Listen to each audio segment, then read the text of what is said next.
Good morning, everybody. I'm Matthew Snyder. I'm with Poudre Fire Authority. I'm a community outreach and risk reduction specialist. Also serve as a wildland firefighter with Larimer County Sheriff's Office. I'm in their on-call program, but I do not represent them today. I'm here on behalf of PFA, and I'm here today to really give you guys a lot of information, as Melanie said, about how to better protect your property. We're going to talk about home hardening. We're going to talk about the major ignition zones. We're going to talk about defensible space. We really want to empower all of you to be as safe as possible in this area. Now, as Melanie said, again, the wildlife offers lots of benefits: tranquility, connection to nature, all these great things, but it does come with certain risks, just like living on the Gulf Coast does, where I grew up. You had risk of hurricanes, right? And there are a number of steps you guys can take to help reduce those risks and get you as safe as possible. Now, I'll reiterate safe as possible because, as some of you probably already know, there is no 100% safe, okay? We try to get as safe as we possibly can. If there are 150-mile-an-hour winds or something like that, there's very little that home defense can do, just like if a Category 5 hurricane goes over your house, that's going to do serious damage. But you can do a lot to get you safe, and we want to help empower you guys to do that. So, Melanie, yes, yes. So what we have is a presentation. Yeah, that's all right. It is interactive, and at the end of the presentation, we have a trivia game we're going to try out, Cahoots. I don't know if you've ever done Cahoots before, but they're trivias. Yeah, you know what they are? Awesome. Yeah, and we'll just see what we've learned. Now, before we get into the meat of the class, I just want to talk a bit about our organization so you have a better understanding of who we are and what we do. So who and what is Poudre Fire Authority? Let's see. Anyone know? Like, who are we? What do we do? Local fire department. Yes. But do we only do fire? Search and rescue. What else? EMT. Yes. All right. Lots of stuff. Let's go to the next slide. Yeah. So you can just, yeah. So we really are an all hazards response agency. Let's see, next, click. That's all right, yeah. So fire protection services, emergency response, fire suppression, hazmat response, technical rescues, and community outreach and education. So that last part of our mission that I mentioned is a priority for our new fire chief, not only given the recent major wildfires in this area, but just coming out of COVID and trying to reconnect with the community and build relationships with all of you. Next one. So, wildland fire response is also a big thing we do. Volunteer firefighter program. Our firefighters here today are volunteers. They're doing this out of their love for the fire service. Investigations, inspection services, and yes, public affairs and education. Okay. Now, how many people do we have on staff? Let's see. Oh, there we go. So we have about 240 full-time positions, 210 firefighters in uniform, 28 civilian positions, and 35 volunteers, and 4 part-time positions. So this is a total of 240 people to cover about 230,000 square miles, all right? So we do have limited resources, as any public entity does. A big one of those limited resources is personnel. That's why we can't offer home evaluations on request like we used to, but as Melanie's probably told you, there is a partner of ours in the sheriff's office who is able to do that now. They have a new program up and running, and I'll mention that later on. Okay, next one. Now, what we protect, well, I kind of just said that. Here we go. We protect over $45 billion in property. We protect the areas of Fort Collins, Redstone Canyon, LaPorte, Bellevue, and Timnit, where we are growing. So we cover, again, a big, big area. All right. We have 13 fire stations and 1 training center. I say 13 because one of them is headquarters. So it's not really a station. And that's all our operations. Yes. So you see where we're spread out. So Station 9, where we are today, this is your main fire station, guys, for this area. So by all means, when we're done, wrap up, chat with the firefighters, walk around, get the lay of the land. This is your station. This is your tax dollars at work. It means that they are not paid personnel. So mainly seasonal employees, they come, learn about the fire service, learn all the skills, the knowledge, and that is usually a pathway into becoming a full-time paid firefighter. So, what's that? It's staffed. If we could get more funding, yeah, we would love to have a full-time crew here, full-time mitigation crew for public lands, so on and so forth. So, yes, we put in requests for that, but we are governed by the Poudre Valley Fire Protection District, and their board is what gives us our funding. So some requests are granted, others are not. In the near future, do not see this becoming a full-time station. We do not. Yes. All right. So here we go into the meat of the class, WUI home safety. All right. Now, what is the wildland urban interface? This is a term we're going to see a lot in this class. Anyone here know what that term means? The wildland urban interface, or the WUI as we call it. So yes.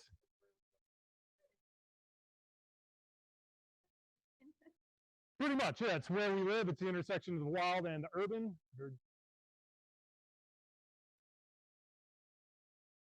Correct. Yeah, that's basically it. Maybe not homes. It could be commercial structures. It could be infrastructure. It is where the wildland vegetation and human-made structures meet. All right? That's what it is. And there are two, we call it the WUI. Saves time, lots of acronyms in the fire game. It is where structures are adjacent to wildland vegetation. That's what we call an interface WUI. So the city of Fort Collins is more interface because Horsetooth and natural reservoirs kind of come right up to development, and then it's all development until you get to Timnath. And then you have intermixed WUI, where structures intermingle with wildland vegetation. So y'all's area is much more what we would call intermixed WUI. There's a lot of natural vegetation intermixed among the properties, whether you're in Horsetooth Lake Estates or in one of the adjacent homes nearby. It is also where most Coloradoans live in this state, all right?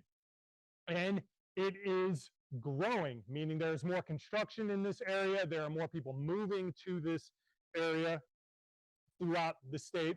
And yes, here again are the two main types. So all of Poudre Fire Authority, everything that we cover is technically WUI. Everything in our district is considered WUI. There's some development in our district.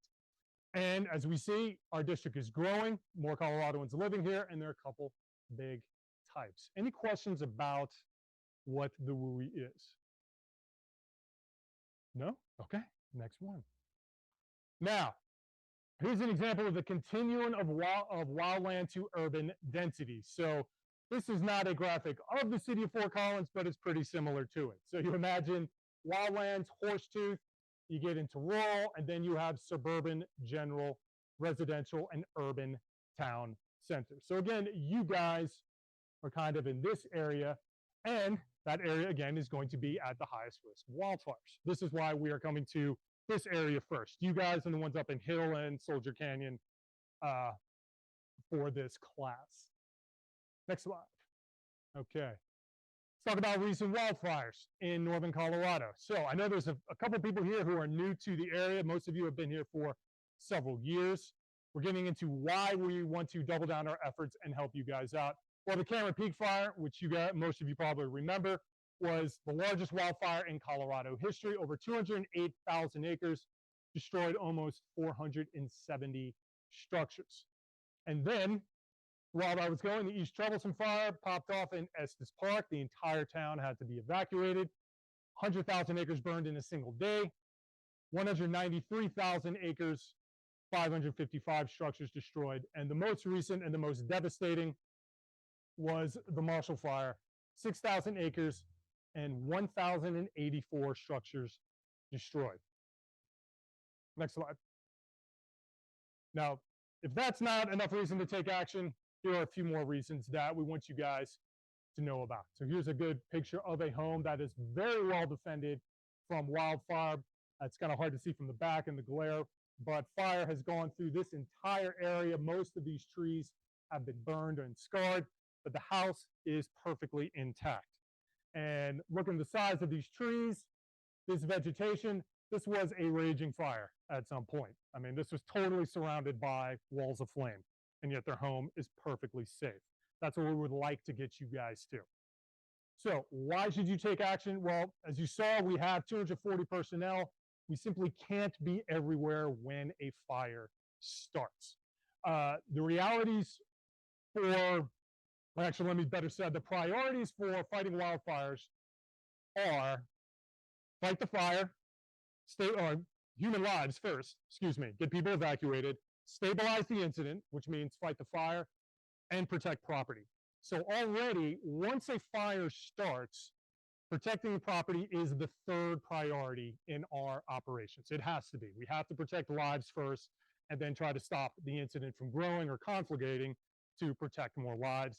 And then if we have enough resources to handle those two priorities, then we can start working on home defense. And we often do. For Cameron Peak, East Troublesome, I was involved with those fires. We would have enough people cut in line and get in control around the fire in the front so we could get pulled away to go and start prepping houses to help keep them safe. But, a spot fire pops off, ashes fly a couple miles from the main fire, and you got a new fire. What happens to all the firefighters who are prepping people's houses? They're going to go and try and stop that new fire.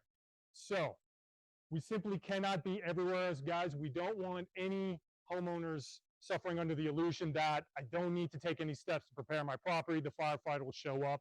The reality is we may not be able to come depending on the type of incident that occurs, okay? Also, as you see here in the pic, the increased chance of home survival. The better you protect your property, the more likely it is to be safe. Tons of data out there that says the more time and labor homeowners invest themselves in protecting their property, the more likely it is to be safe in the long run. And last but not least, there are possible financial incentives to protecting your property. Some insurance companies offer benefits for creating a better defensible space around your home. Liberty had one, so if Liberty is your insurance carrier, you want to check with them.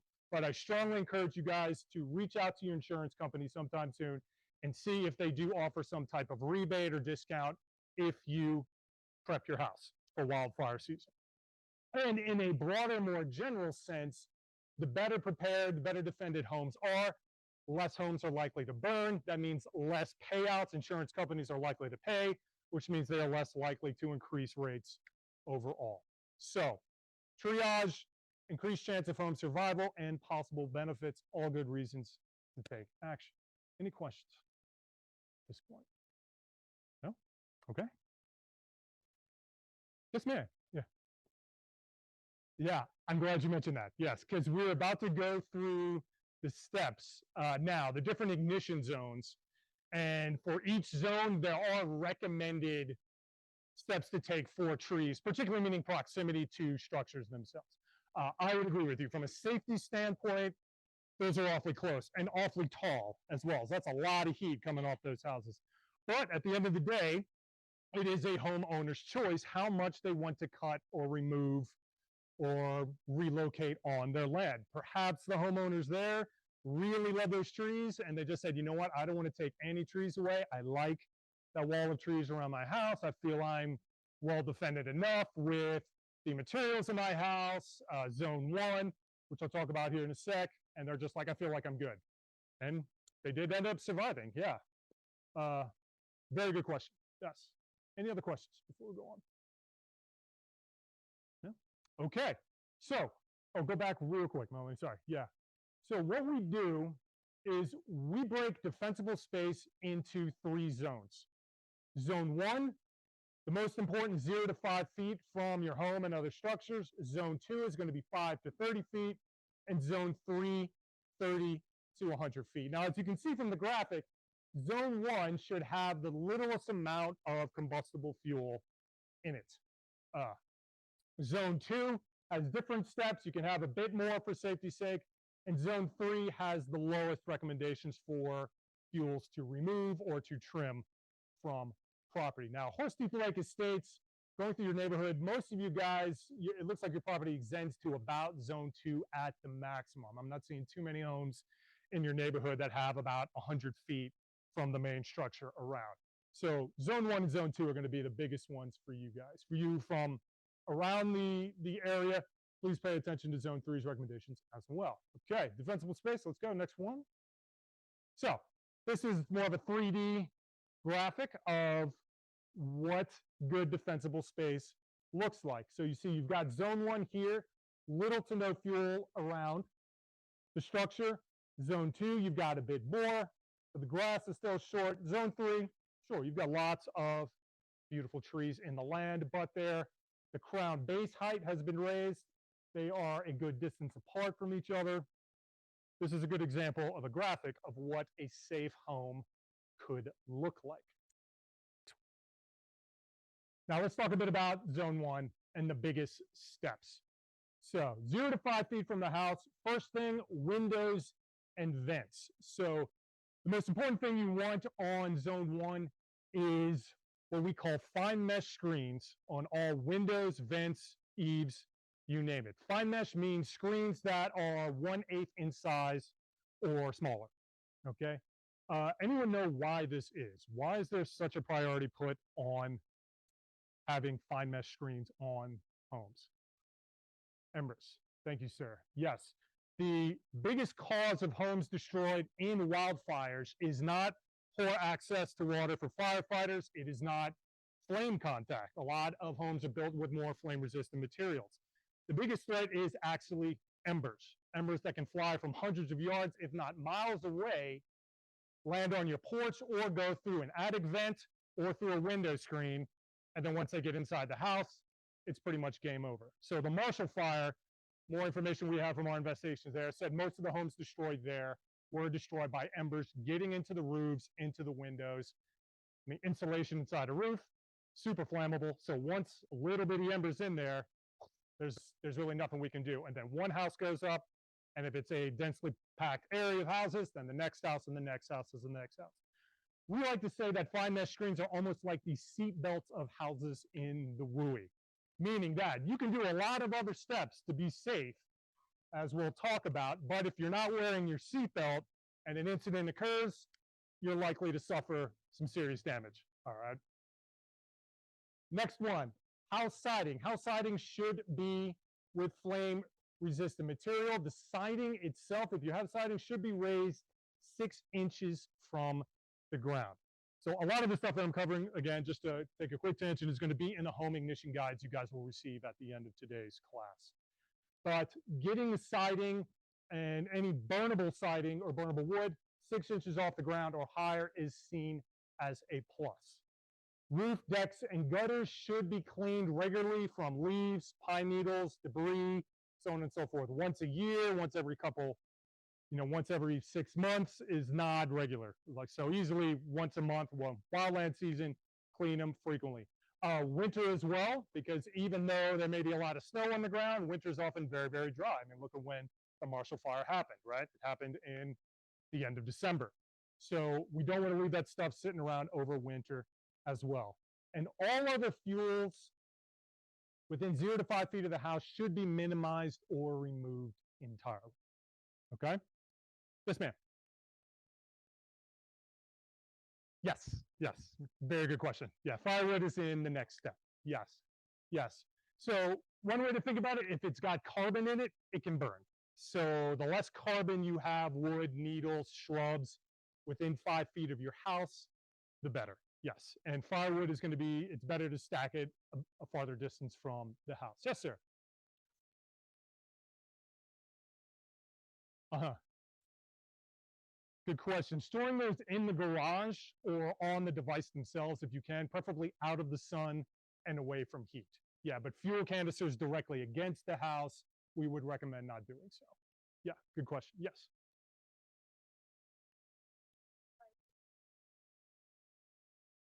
Mm-hmm. You would want to make sure it's finely meshed. Yes, yes, if you can. So that's a good question. Yeah, yeah. So because again, the last thing you want is big sparks coming out of the house, landing on fuel near your house. Yeah, and then you have a problem. Yes, yes, ma'am. Yeah, I mean wood decks. Yeah, that's a good question. I like this because again, we're constantly going to be in a space of how much are we willing to remove? How much before we sacrifice the aesthetic value and even maybe some personal value to certain things on our land? Yeah, obviously a wood deck is carbon; it will burn if it catches fire. I mean, the 100% way to be safe in this area is to turn everything into concrete and just not live there. Well, that's not an option, right? So, no. So a wood deck is something people probably would not want to remove from a house. But sweeping the deck regularly of pine needles, leaves, other debris, not keeping flammable materials on or under the deck is huge. That's a problem we run into back. Remember during Cameron Peak is like we get a chance to go prep houses and we see a deck with tons of stuff stored underneath it and we have very little time to do any prep. So that's a house we would basically have to write off. Okay, so yes. Even if Schrader does not, again, insurance companies may offer benefits. So they may say, okay, well, your propane tank is a bit close to your house. If you move it 20, 30 feet, we'll reduce your fees. So again, please check with your insurance companies to see if there's any benefits. Oh, we got a bunch of hands coming up now. Yeah. I mean, it's recommended, but code is a policy that has to be enforced. There are no kind of enforcement. I have not seen that recommended. No, it is not. So what we are recommending as Poudre Fire Authority is, better education, better empowerment for citizens, partner programs with insurance companies, with others, our partner agencies.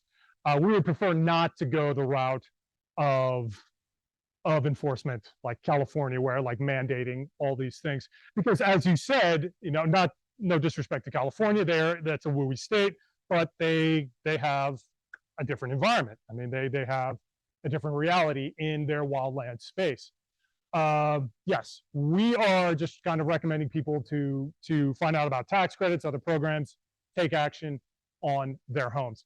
The other thing about codes is, of course, not to go down a wormhole on that, is changing major structures like a deck or even your roof or siding. That's very expensive. So we would be opposed to that unless it was a quote unquote funded mandate, meaning people are given the money to do it. So no, we would not support that. Okay. Hi, I'm Candace from the Lebanon Fire District, and welcome to today's video about defensible space. There are 3 zones of defensible space. Today, we will be talking about Zone 1. First, let's talk about what is defensible space. Defensible space is the area around your home that has been properly cultivated by you to be resistant to fire spread and danger. It isn't foolproof, but it's one of the best ways you can protect your home from wildfires while living in the wildland-urban interface. Zone 1 of defensible space covers the area 0 to 5 feet around your home or any structure on your property. Zone 1 also includes your roof and the aerial space 10 feet up. When you think about Zone 1, think ember resistant. Embers again. This means your roof and gutters should be clear of debris that could be lit by falling embers, and all dead and dying weeds, grass, plants, shrubs, and trees should be removed. Branches above the home and any structure on the property should be trimmed back so the fire can't easily hop to the roof or be lit from falling embers. Vegetation growing in Zone 1 should be low growing and watered properly throughout the entire fire season. Firewood should never be stacked against the home or any structure on the property and should be relocated to Zone 3.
All right.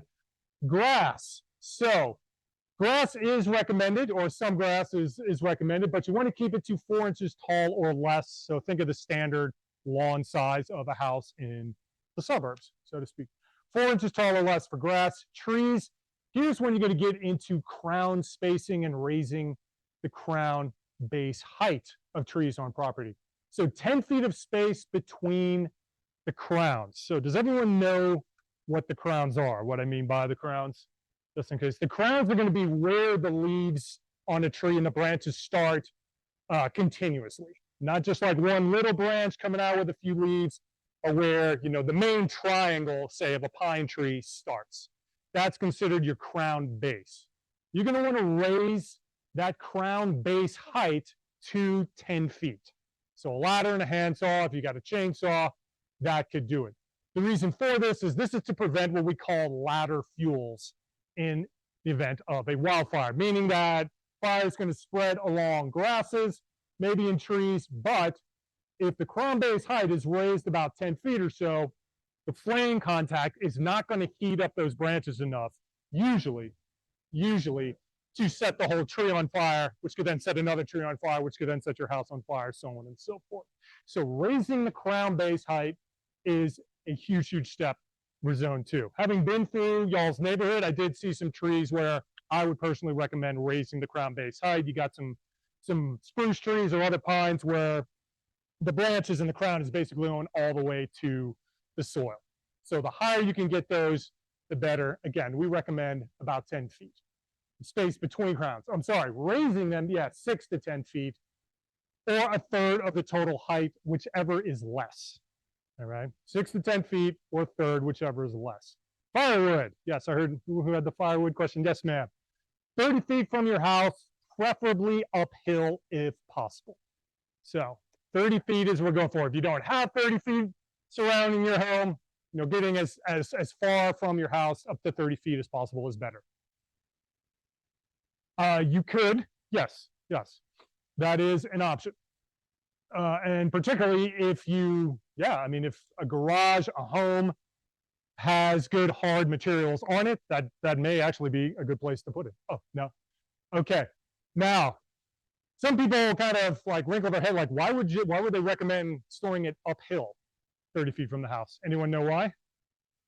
Fire goes uphill. That's right. Yeah, so if it's stored downhill, if you have an upslope on your property from your structure and you've got the firewood close to it, well, if that firewood catches on fire, it's going to heat everything upslope.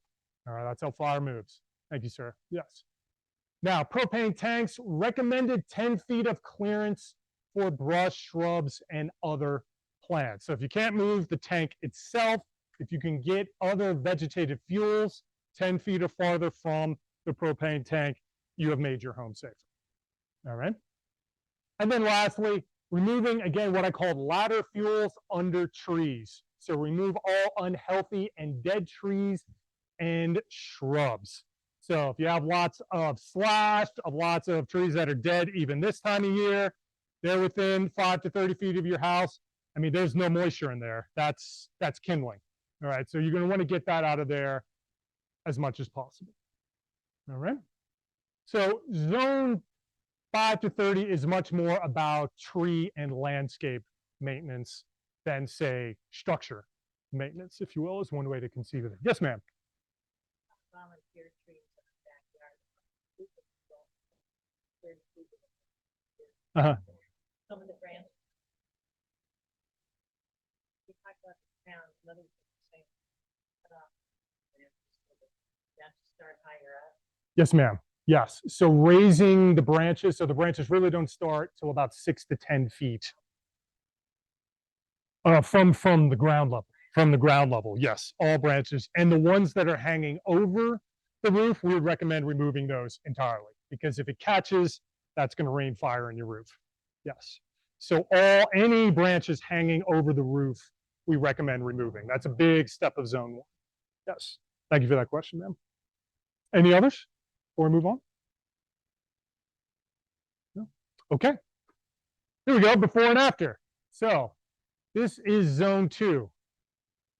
So, but that glare is killing me with the sun coming around. Here you see before, here you see after. So let's talk about what has been improved for zone 2 on this property. The tree crowns. Yeah, that's the biggest thing. They've raised tree crowns, particularly here. Yes. All right. It looks like they removed a tree right about here. They've removed maybe some trees closer to the deck. Look, these guys, okay, that one's there, but look, this one that's right next to the deck, this is leaning over the deck. They went ahead and got rid of that as a way to protect the deck and the overall structure. Things that could be done to further improve this house. Any thoughts from what we've gone over?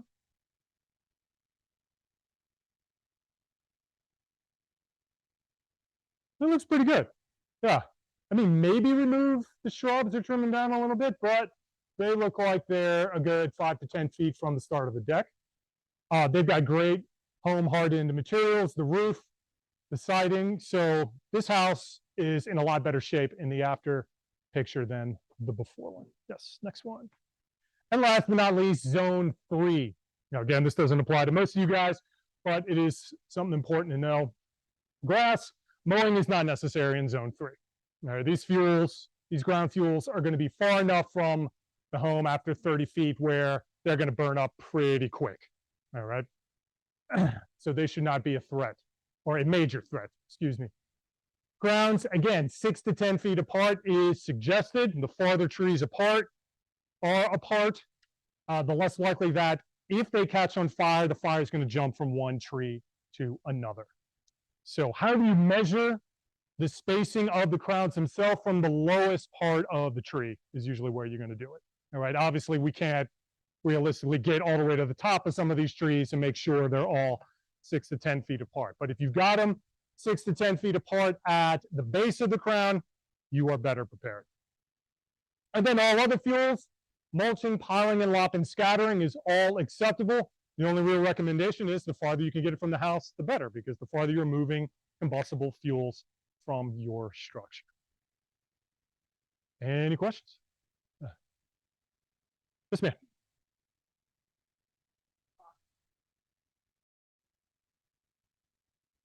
Uh-huh. It can, yes, particularly if the rocks and the boulders are between what is burning and your home. So if we could go back to zone 1 real quick, the one picture, yes. So right here, this is a great example. Just this small amount of rock, hard mineral, to call it, will serve as a bit of what we call a fire break. It breaks the continuity of the fuels, of the carbon that can burn, and that can slow things down. And while it's slowing things down, the fuels that are burning may burn up, particularly they're the fine flashy fuels in grass. So this is why we recommend removing as much vegetative fuel as possible from within 5 feet. It can make a huge, huge difference.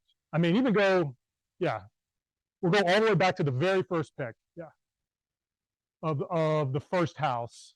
One more, here, yeah. See, they've got rocks around here as well. So anything that's coming down on the grass and burning here, it's going to be paused here for a bit.